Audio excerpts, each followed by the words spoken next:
What's up? My name's Bagel. This is part 2 of how to chart in Clone Hero. I left off with going through all of the audios, how to get all that, and now we are on actually kind of learning how to do like this song. Go to song properties, you have your audio and all that. This is how you actually name like the song. So this one's called let me look real quick. This one's called Well. Artist Hundaes. Then you'll have charter, your name. This is just your name. Album. This album is called New Year's End. Came out this year. And difficulty, I'll save that for later, but I always just put a random number. And then obviously your genre. I'll just throw EDM in there for now. But the first actual step you want to do when you're actually charting is tempo mapping. And essentially all that means is you're going to be putting your audio in sync, so that way when you place notes, they're in sync with the song. So usually what I do is I'll go to this view. I'm just going to get rid of that real quick in the bottom left. Is I'll take the first measure right here, and I'll see this first note where it starts. I'll just line that up at the front right here. And then I'll just take the BPM and try to make it line up like this. Just spam it until these big white lines right here, these are the first beat of every measure. A measure is essentially 4 beats in 4/4. So 1, 2, 3. You see it here. All the metronome it. Do you see how the metronome? I click M, by the way, to get the metronome. If you just click the letter M on your keyboard, that's what makes this sound. So you have beat 1, 2, 3, 4, and then 1. And then 2, 3, 4, 1, 2, 3, 4, 1. That's how you count measures. So you see how all I did was I dragged the first beat to be right here. But it's also important to know that some songs just won't start on beat 1. You have to be able to figure out where beat 1 actually starts. But once you find where beat 1 starts, most songs, the tempo doesn't actually change at all. So tempo mapping can be really easy or really hard depending on what it is.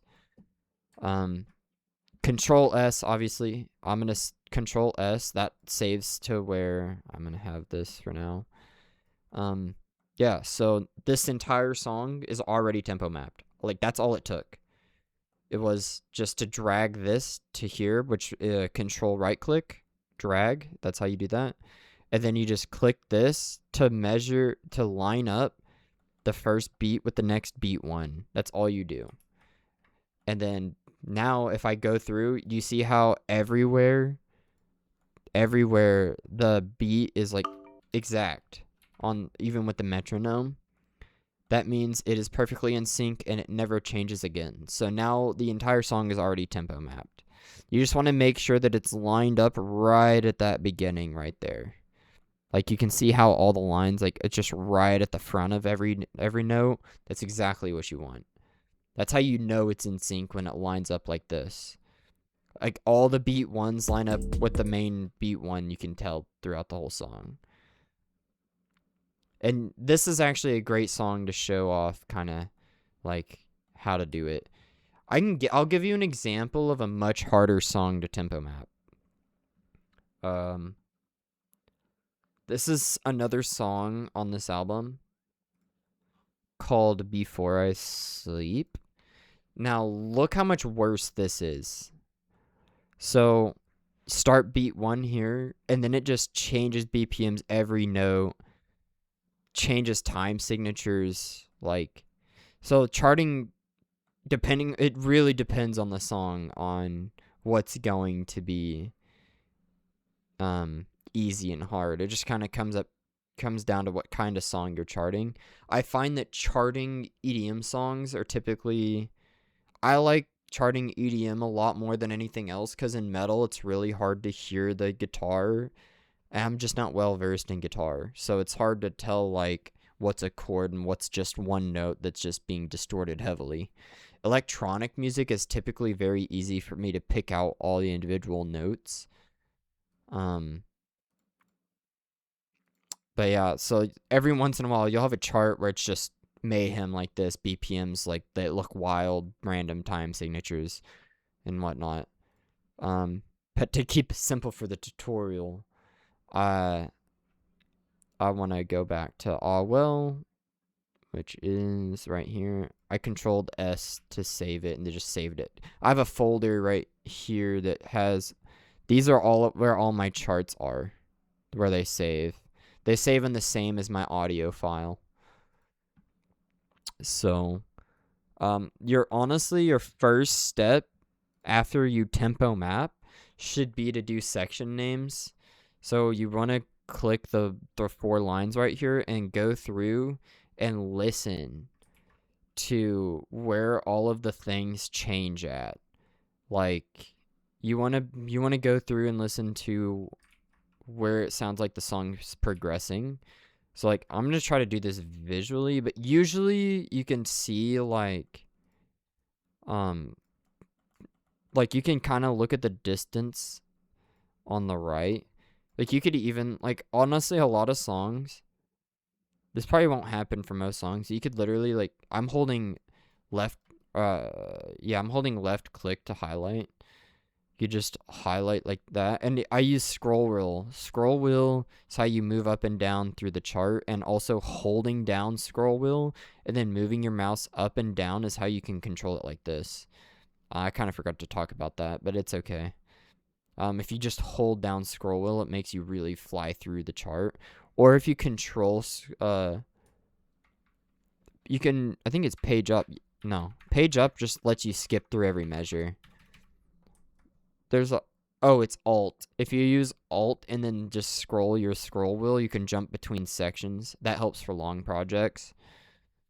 But I'm just gonna, and I'm gonna do that. I'm gonna go ahead and do this right here. Control C, and then you can just Control V like this, just to place sections like at an even distance. But in order to not get copyrighted, I'm just gonna leave it at that. And then you can click on the section, go down to the bottom left, erase it, and then you can just type whatever you want your section to be. So I like to just start with like intro, basically, and then, or like verse 1, or kind of whatever it is on the song, whatever it is for the song.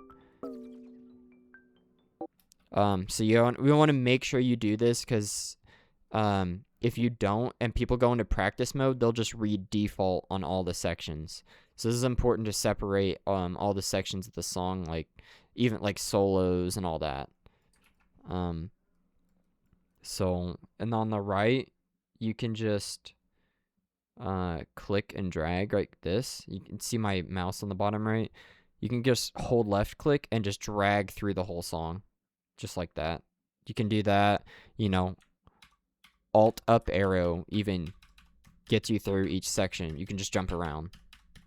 Or alt scroll wheel, same thing. Yeah. So that's how you really get the main base of your song started, once you tempo map it like this. And then you have the sections right here. So you want to just go through and name literally every section. Whether it be like, you can do verse 1A, verse 1B, 2B, 3B.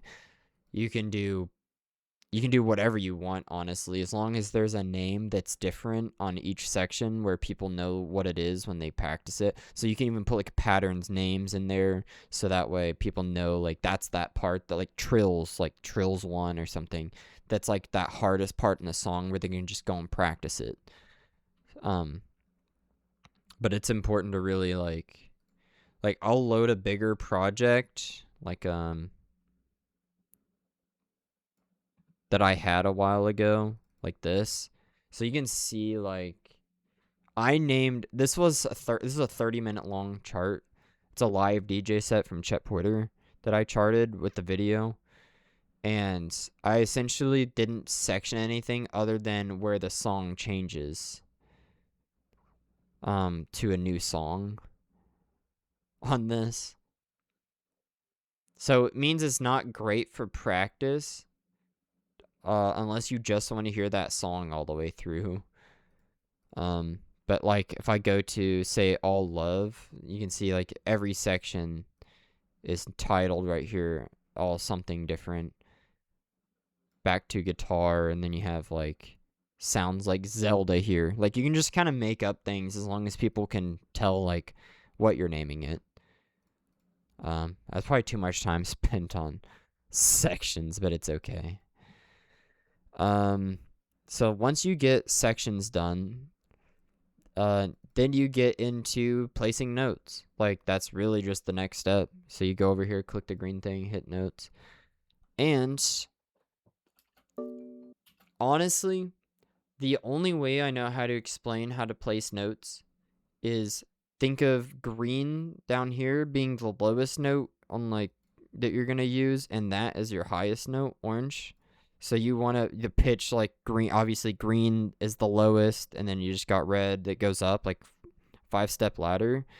And I typically reserve open notes for either placing on as the lowest note or like a bass note or like a random sound. Like sometimes open note just makes sense for certain sounds. In electronic music, I typically use it for bass, like a bass note, rather than a note that you would always like you would just play like I wouldn't want I don't use open notes for chords. Anything that's a chord I wouldn't. But like you wouldn't want to use it for you I reserve it for literally the lowest note in the song. So the first thing I usually get a vision before I go ahead, and I usually get a vision of like I hear a song and I'm like, it's kind of important to know what song you're charting, so you want to listen through it like once or twice, so that way you can kind of get an idea of how the chord progression works and be able to decide. That helps me decide in general like where I'm gonna start, and I usually try to take it by section so I don't overwhelm myself. So if you just listen to a section and listen to how it's going to progress into the next section, you can kind of learn how to make a transition into that next section where it's a lot more smooth. But there's a lot of tricks in note placements. This is probably like, there's so many different ways to chart a something. So I can hear, right? I'm going to turn this up just a little bit for you guys too. I can hear that this first note is a chord followed by the really high pitch like do do do do. So I know this is a chord, and it's probably a 2-note chord rather than a 3-note because it only sounds like it's 2 notes, not 3. That's just. So I'm going to make it like this. Based off of these notes. You want to always leave room. You essentially always want to leave room for your next notes to be able to go up and down. So I hear this.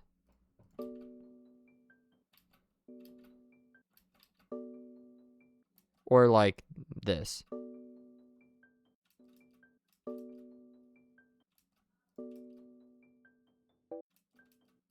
And then it kind of goes up.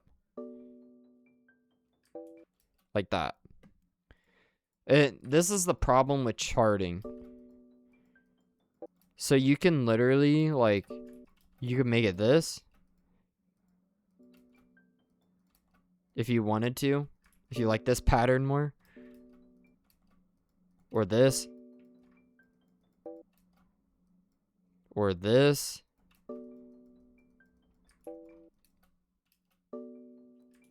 There's just so many different ways to chart, and it's just something you have to kind of feel out. And then, like, you hear how high that chord is compared to this one? You have that, and then you have this. And then it goes lower, so I'll probably go something like that. And then...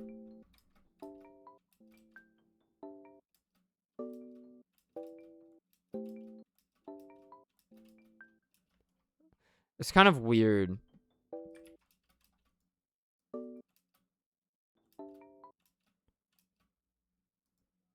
I'll probably start like that. And then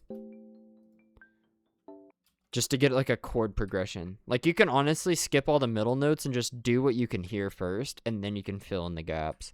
That honestly helps me significantly. So there's something that is also important to know. I'm trying to think what a song I would be able to show this on.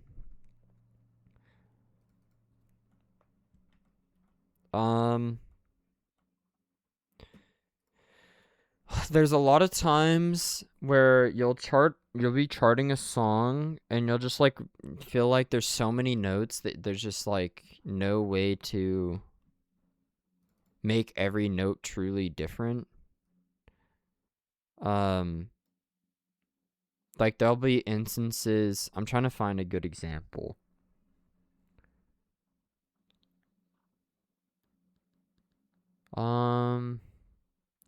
I typically try to make every note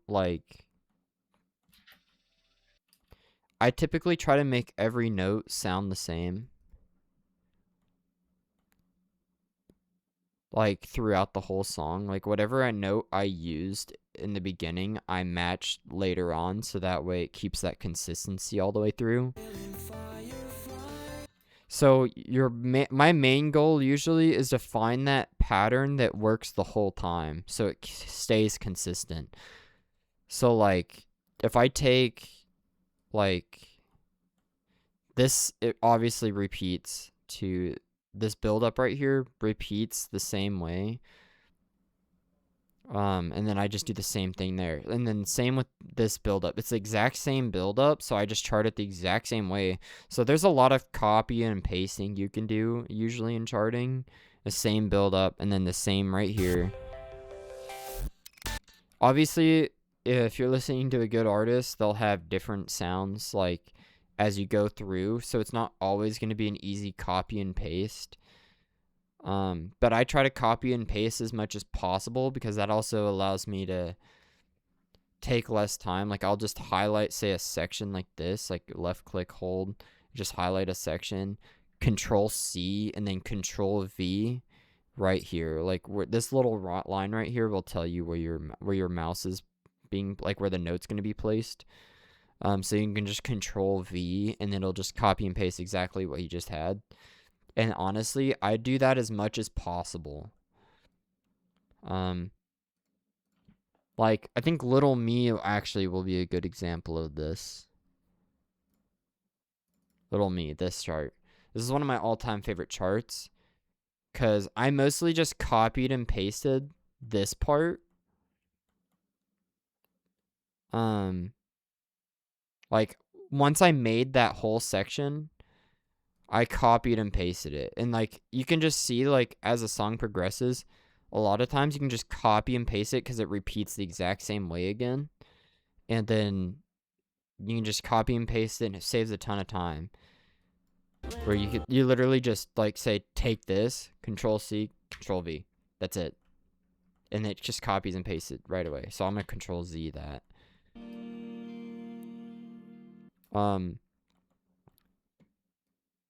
But I always try I really always try to make something as consistent as possible. Like whatever sounds you hear here, it sounds like it's kind of the same exact thing. Like, so what I'm going to do is I'm going to copy and paste this and then place it right here. And then you can do the same thing here. See, it's always in sync with it. And then changes here.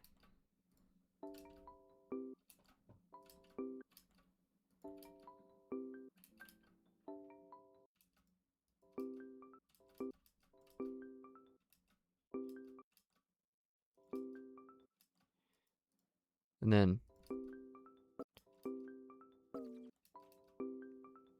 easy. And then there's another thing that you can learn. E is how you do extended sustain. Extended sustain basically means that if you have it off, it stops right here. That's what the time base is for. The time base sustain gap.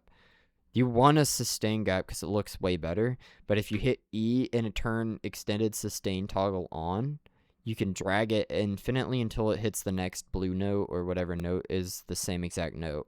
So like it just stops there, but it keeps the sustain gap. But you can overlap these to where like I could technically chart it like this if I wanted to.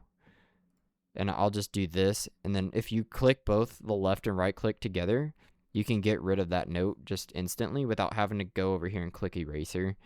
I do that quite a bit.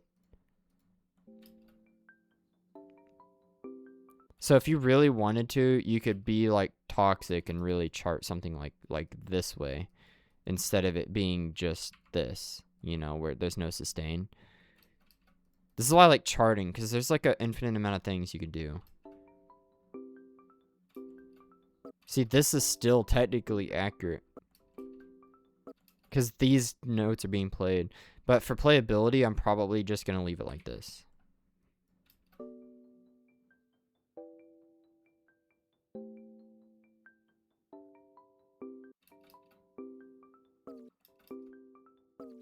And then you hear like that little like slide. I like to chart stuff like that. And then like, since it sounds that it's the same chord but with a slide down, I'll just do that and make it sound like that. And then you can just do this. And then make that a... So F allows you to make a forced note and a tap note. Basically, tap note is just like, you just tap the note and it'll auto hit. Like any of these, like clear notes, you can just auto hit. It's important to know the game mechanics. You'll know the difference between a force and whatnot. If you unclick force, it'll automatically make the notes forced unless you click this down here. So if I click it, make it checked forced, it'll make this a strum. When you see it white like this, it means it's just a hammer on, where all you have to do is strum this note and then you tap this note. A tap would be different. It would be like, now you just tap, you don't have to strum. Or like, so a tap is, you know, you just have your different note types here. It's important to note that an open note can be a forced and non-forced note, but it cannot be a tap note. If it's a tap note, it won't work. I'll show you. You get this validation report. It says found tap open note. It does not, tap for some reason just doesn't work on open notes. It's also not recognized in the game, so in order to keep the consistency, I'm gonna do this and make that a strum.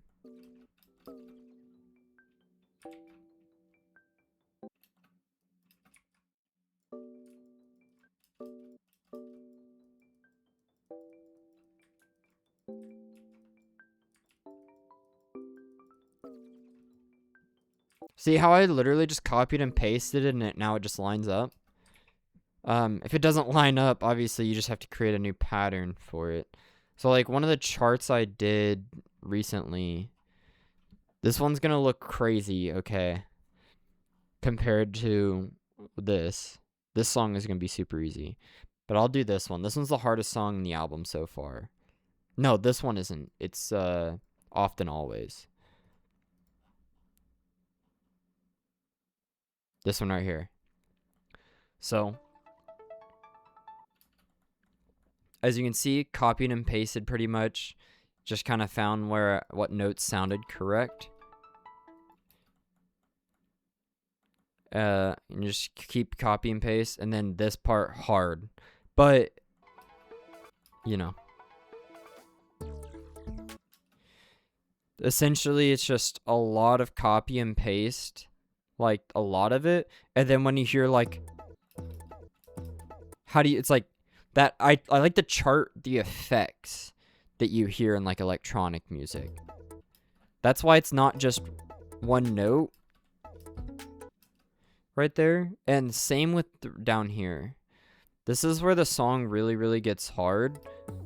But there's a lot of like little things like this slide you hear. I like when I hear like a little like wave, or like I hear all the little details in the electronic music. This is why I really like it. It also lets you really appreciate certain artists. Where you can just hear like all the little like waves and like a little trill here and there. Or you have like this.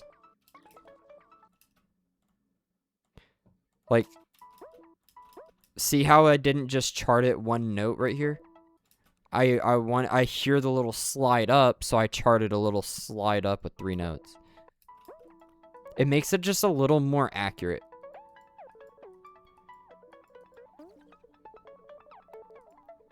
And that all of this is like, when I hear effects and stuff, like, I'm like, oh, I want to get that effect too. So it's like you hear the slide down here with all the trills. And it's really important to know like what speed you can place these notes. Like these are 24. No, these are 30 seconds. These are all 30-second notes. This is why knowing steps is important, because you can up it and lower it just to make the note in sync. You just obviously always want to place the note where it's in sync. So all of these are 16th notes, and then the hard parts are in like 30-second. Yeah, these are all in 30-second, which I had to place all these individually just because you can't place. They're not chords, they're trills. And then you have this part like, and I use tap notes for different sounds too. So like these parts, you'll hear like, you see how I have these right here as strums, and then it goes into these white notes that are hopos, and then all these are hopos and strums, and then you'll have this part which is tap notes. Like, why did I do tap notes? Well, you can hear the difference here. Like you can tell like these just sound kind of more like strum, like plucky, strummy. And then this sounds more like an effect that's like falling down. So I use tap notes to make the effect like, and it also makes it easier to play. Yeah, I'll use different notes based on the type of effects that are being played, and it's just like, I don't know really how to explain that exactly, other than like you could ask like, why didn't I use a tap note here instead? It's just, to me, like this part, since it's part of the strumming, it keeps it consistent, and also it's just a playability thing. Like playability is a big part in charts for me. So like, not only do I try to pick what's accurate, I also try to pick what's fun to play, not just how accurate can I be. Like, yeah, you can always try to be the most accurate charter, but at the end of the day, like, if it's, I like to make it accurate, but also fun. A good example of that would be this song called Easy by Porter Robinson.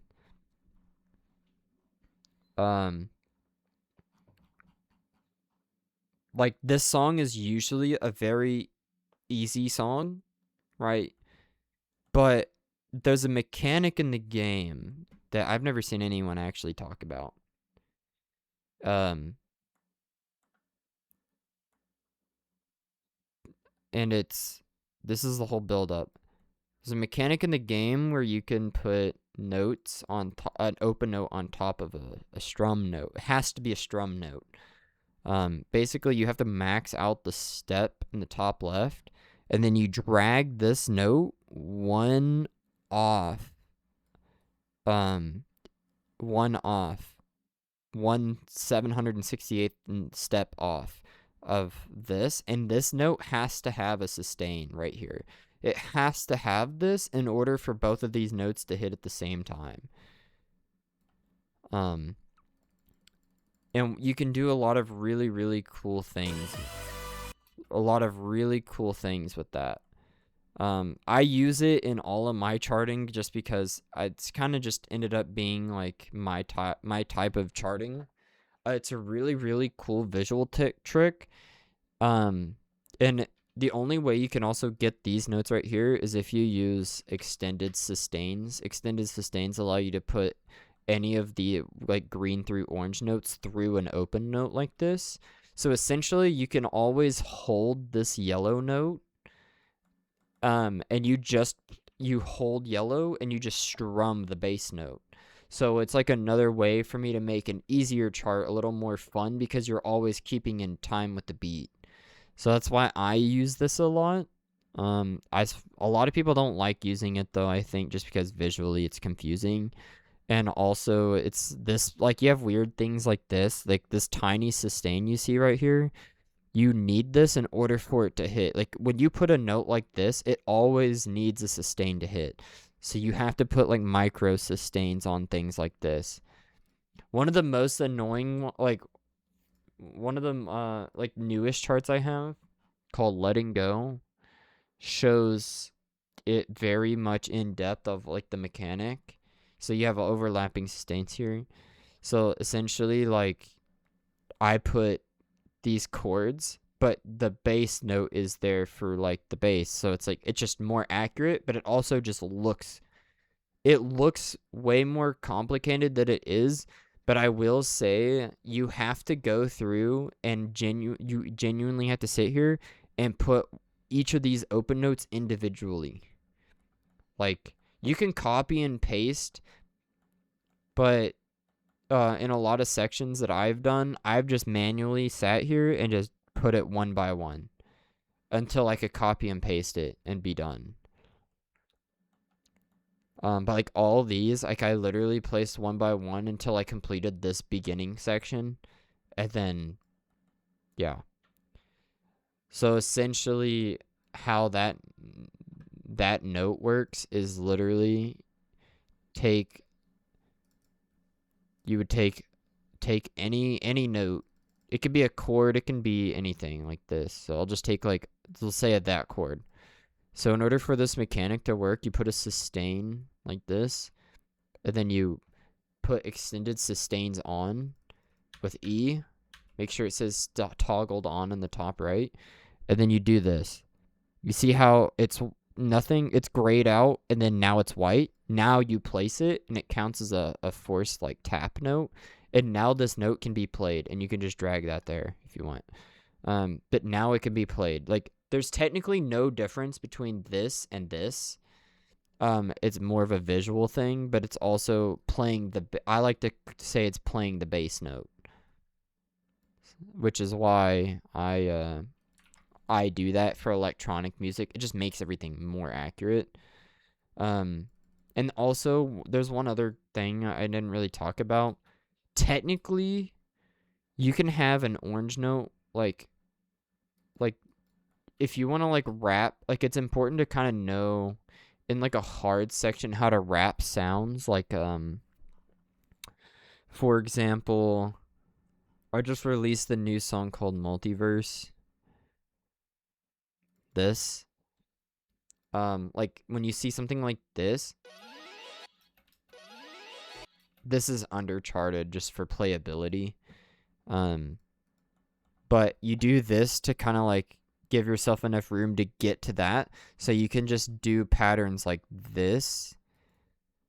Let me go to 16th. So you can just do patterns like this that's like increasing.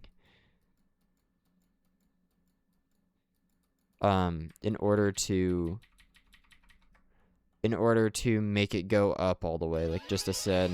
A lot of this is mostly just knowing patterns that work. It's like when you see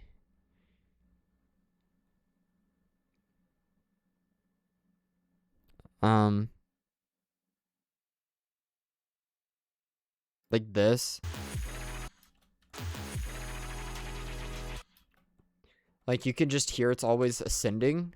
So I just charted it like it's always ascending. Like that.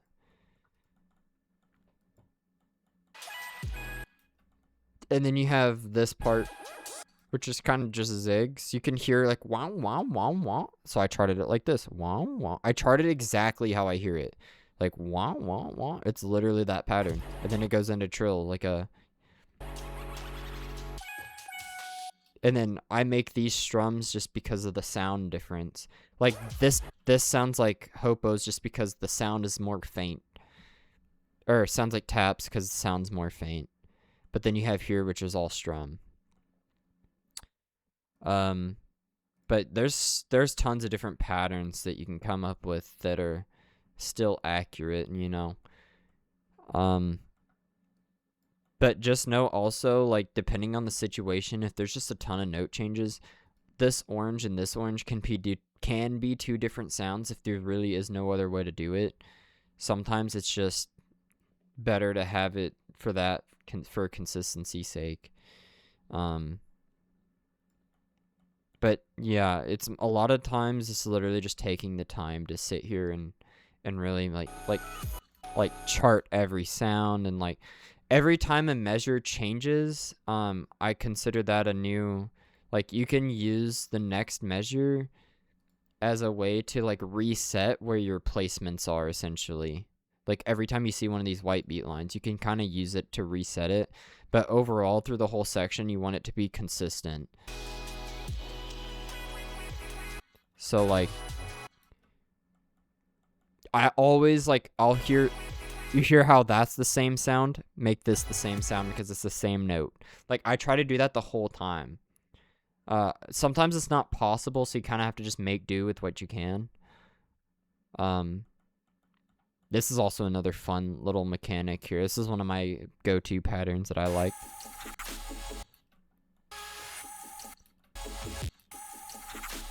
You can hear just like a womp, womp, womp, womp.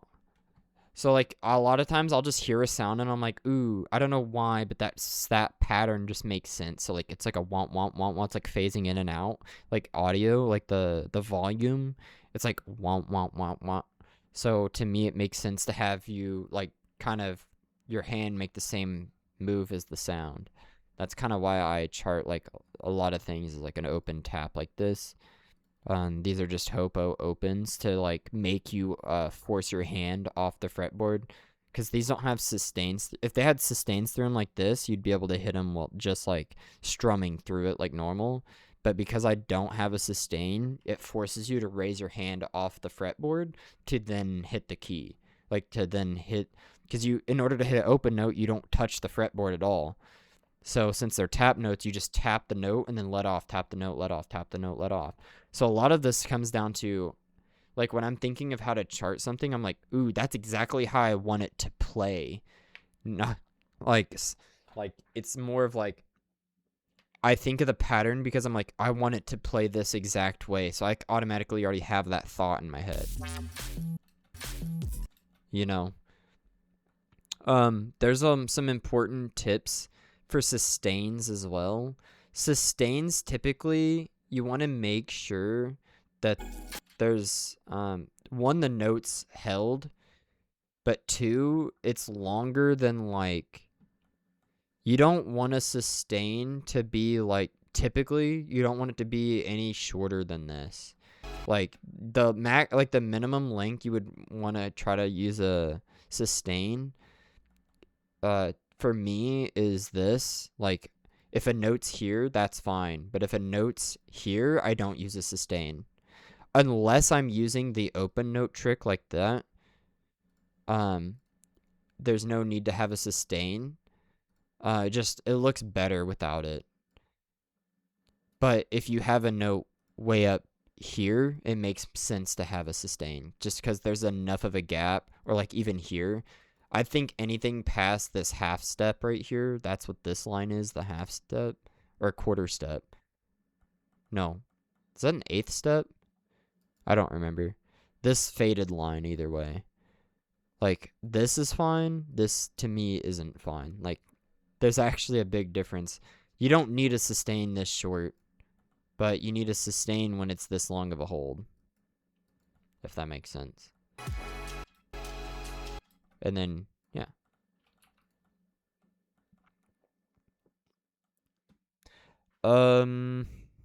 Patterns is just, you just have to, listen to the song and chart things exactly how they are.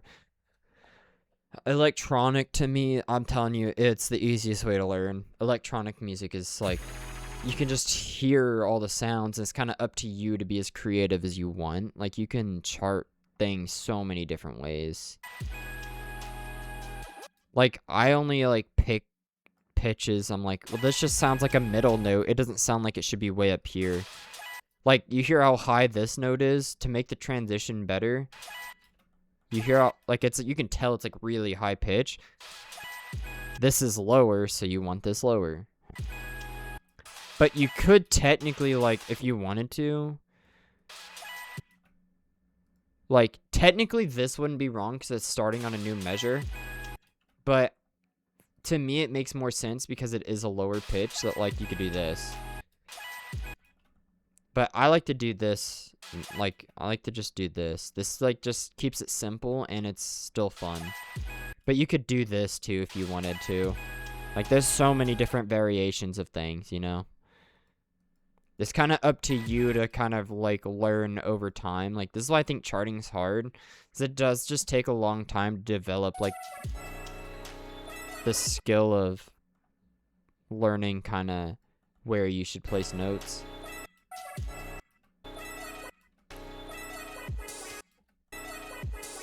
Right? Like, most of it's going to be self-explanatory, and I feel like for most people, like, you cannot chart if you're tone deaf. I'm sorry. If you'll know if you're tone deaf or not. But you can see, like, you know, I'm using hopos here. I like using hopos for faded sounds, but then, like, piano, you want to use tap notes, like, depending on the chart. Like, if it's not just all piano, like, I like using tap notes for piano. Yeah. So this is, like, kind of mainly, that's kind of, like, overall, like, some little steps on how to chart. Yeah, just, if you always treat open note as the lowest note in the song, or, like, a kick or a bass note, you can do that. I don't use it in metal. I mostly just use it in electronic. But honestly, it just comes down to a lot of pattern recognition, and it takes a long time to really learn how to do this. Like, you can just see, like, I charted it like this just because it just sounds like it. Like, when I hear the sound, I'm just like, you know what? It makes sense to just be a wave, kind of.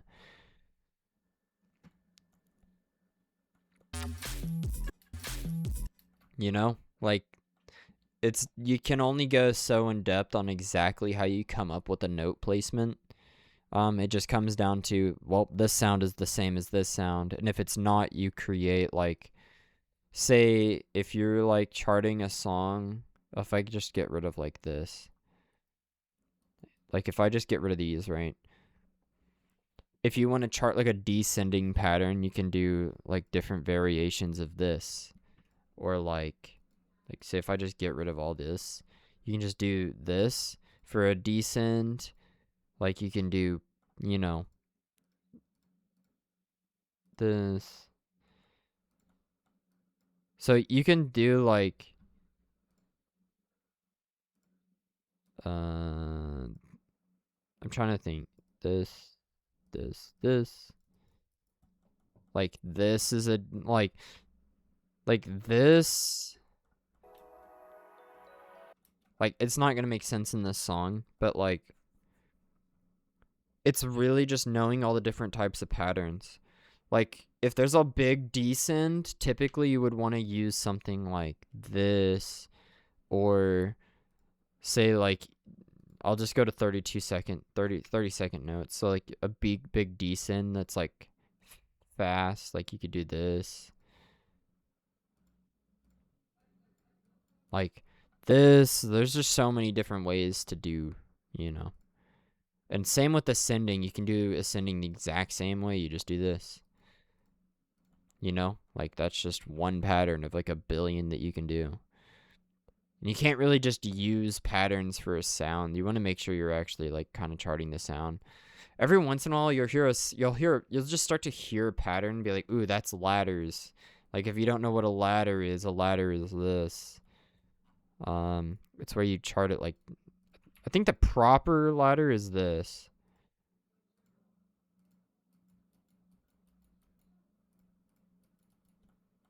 something like that.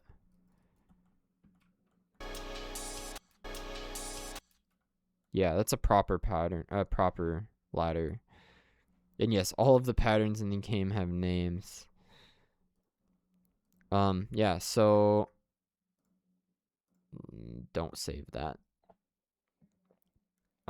Once you've kind of figured out, you know, green's the lowest note, orange is the highest note, purple notes are like bass kicks, like just kind of random sounds. Like even an example of like an open note that I use is the end of this right here, where I just used it like this, just as an ending to the song.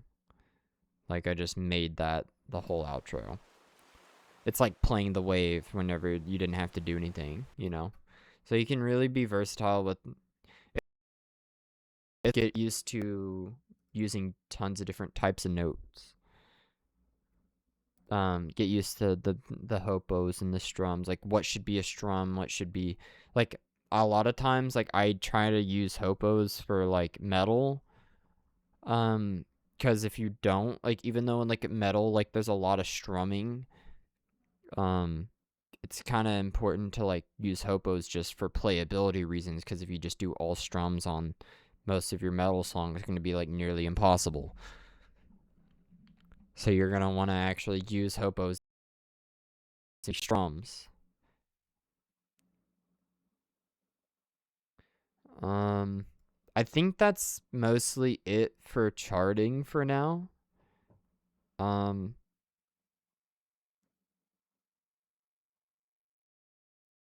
I will, in the next video, I'm going to go over like star power, section names, and how to actually export the song and all that. So yeah, I'll see you in the next video.